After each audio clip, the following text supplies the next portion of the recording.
Everyone, welcome back to my channel. तो as you all know, हम biochemistry of carbohydrates की series कर रहे हैं। अब उसके अंदर मैंने आपको मोनोसेकेराइड्स बता दिए थे, उनकी जो भी रिएक्शंस है, क्लासिफिकेशन है, कौन कौन से टाइप्स के, वो सारा हमने डिस्कस कर लिया था। आज की यानी पार्ट 3 वाली वीडियो में हम डाइसेकेराइड्स के बारे में पढ़ेंगे। एंड डाइसेकेराइड्स में से भी मेनली जिसके बारे में हम पढ़ने वाले हैं आज की क्लास में, वो है सुक्रोज। मतलब सुक्रोज से रिलेटेड आज हम डिस्कस करेंगे, और बाकी के जैसे माल्टोज हो गया, लैक्टोज हो गया, इन सब के बारे में अलग से वीडियो आएगी तो उसके अंदर डिस्कस करेंगे।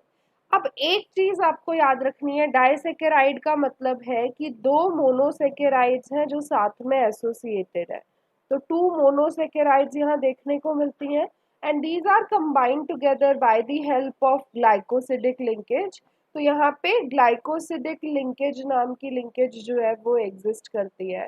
जनरली यही लिंकेज होती है जो दो कार्बोहाइड्रेट के मॉलिक्यूल्स को साथ में ज्वाइन करने के लिए बनती है। अब सुक्रोज की अगर हम स्पेसिफिकली बात करते हैं तो सुक्रोज क्या है, कौन सी मोनोसेकेराइड से बना होता है, तो यहाँ पे आपको एक चीज याद रखना है कि this is also known as the cane sugar. इसे केन शुगर के नाम से भी जानते हैं।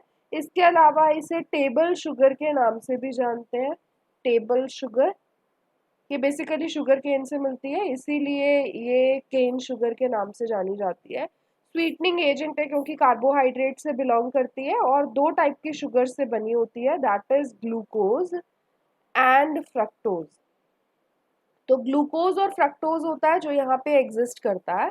यहाँ पे याद रखना कि सुक्रोज जो होता है, it is not a reducing sugar. Not a reducing sugar, ये रिड्यूसिंग शुगर की कैटेगरी से बिल्कुल भी बिलोंग नहीं करती है। And it will not form the osazone. Osazone की फॉर्मेशन मैंने आपको रिएक्शन ऑफ कार्बोहाइड्रेट्स में बताई थी, तो अगर आपने वो वीडियो नहीं देखी है तो उसे भी जरूर देखना। अब यहाँ पे ओसाजोन नहीं बनता है। अब इसका रीजन क्या है, ये बोला जाता है कि यहाँ पे जो भी लिंकेज होती है वो first carbon of glucose and second carbon of fructose के बीच में होती है, and the free reducing groups are not available. तो इसीलिए फ्री ग्रुप्स जो होते हैं वो अवेलेबल नहीं होते। किस किस के बीच में बन रही है, तो मैं यहाँ बता रही हूँ आपको। फर्स्ट कार्बन किस चीज का, ऑफ ग्लूकोज, एंड जो सेकंड कार्बन होता है, सेकेंड कार्बन किस चीज का, फ्रक्टोज का, क्योंकि यही दो शुगर्स हैं जो यहाँ पे ये सारी फॉर्मेशन के लिए रिस्पॉन्सिबल है। अब यहाँ पे एक चीज आती है कि सुक्रोज को अगर हम हाइड्रोलाइज करते हैं तो जो भी प्रोडक्ट्स होते हैं उनके पास रिड्यूसिंग एक्शन है। मतलब overall sucrose is not a reducing sugar, but उससे जो बनेगा टूट के प्रोडक्ट्स जो भी प्रोड्यूस होंगे, उनके पास रिड्यूसिंग पावर जो होती है वो जरूर आपको देखने को मिलती है। यहाँ पे एक और चीज जो आपको याद रखनी है वो ये कि जब भी इसका हाइड्रोलिसिस होता है, मतलब जब भी आपको इसका जो सुक्रोज है इसका हाइड्रोलिसिस देखने को मिलेगा, हाइड्रोलिसिस, तो इसकी हाइड्रोलिसिस जो होती है, it will produce one molecule of glucose and one molecule of fructose, जैसे कि हमें पता है उन्हीं चीजों से ये बना है। Therefore, the products will change the dextro rotation to levo rotation. मतलब प्रोडक्ट्स जो होते हैं वो क्या करते हैं, डेक्स्ट्रो रोटेशन जो पहले देखने को मिलती है, इसे कन्वर्ट कर देते हैं इनटू लीवो रोटेशन। लीवो रोटेशन इसके बारे में भी मैंने ऑलरेडी आप सबको बता दिया है। और आप ये बोल सकते हो कि जो भी प्लेन ऑफ रोटेशन है ना वो इन्वर्ट हो जाता है, मतलब चेंज हो जाता है। और इक्विमोलर या इक्वी मॉलिक्यूलर मिक्सचर जो होता है ग्लूकोज एंड फ्रक्टोज का, क्योंकि वहां डेक्स्ट्रो रोटेशन से लीवो रोटेशन हो रहा है, इसीलिए उसे हम इन्वर्ट शुगर भी बोलते हैं। तो याद रखना, invert sugar is not the name for the sucrose, but it is for a mixture of glucose and fructose, जिसमें दोनों ग्लूकोज और फ्रक्टोज बराबर अमाउंट में, इक्वल क्वांटिटीज में एग्जिस्ट करेंगे, उसके लिए हम इन्वर्ट शुगर टर्म जो है वो यूज करते हैं।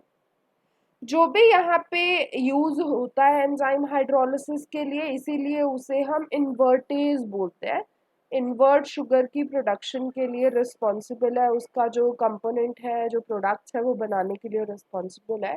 जैसे अगर हम बात करें कि किसके अंदर इन्वर्ट शुगर होती है, तो बोला जाता है हनी के अंदर इन्वर्ट शुगर जो है वो आपको मिलती है, उसके अंदर देखने को मिलती है। इन्वर्ट शुगर जो होती है वो सुक्रोज से ज़्यादा स्वीट होती है। तो इन्वर्ट शुगर बेसिकली सुक्रोज से बनती है, ये मत समझना कि सुक्रोज है उसी को हम इन्वर्ट शुगर बोल रहे हैं, ऐसा नहीं है। ठीक है। तो यहाँ पे ये कुछ कॉन्सेप्ट है जो आपको पता होना चाहिए कि किस तरीके से सुक्रोज दिखता है, किस तरीके से उसके अंदर कंपोनेंट्स होते हैं। तो अगर आप इसका स्ट्रक्चर देखोगे तो आपको ग्लूकोज पता है 6 कार्बन का मॉलिक्यूल है, तो 6 कार्बन का ग्लूकोज हो गया। इसका फर्स्ट कार्बन यहाँ होता है तो यहाँ से लिंकेज होती है ओ, और यहाँ पे सेकेंड कार्बन होता है फ्रक्टोज का, और फ्रक्टोज भी 6 कार्बन की ही शुगर है इस तरीके से। तो यहाँ पे तो आपको 5 कार्बन दिख रहे होंगे, बट यहाँ पे एक एडिशनली CH2OH ग्रुप होता है। तो टोटल 6 कार्बन यहाँ पे जो है वो एग्जिस्ट करते हैं। तो इस तरीके का स्ट्रक्चर बनता है, इसीलिए बोला कि first carbon of glucose and second carbon of fructose के बीच में ये बॉन्ड बनता है ग्लाइकोसिडिक वाला, और उसी को हम सुक्रोज बोलते हैं। तो आई होप कि आपको सुक्रोज का कॉन्सेप्ट समझ आ गया हो। आगे आने वाली क्लासेस में हम लैक्टोज वगैरह के बारे में डिस्कस करेंगे एंड माल्टोज के बारे में भी। Thanks a lot, bye bye.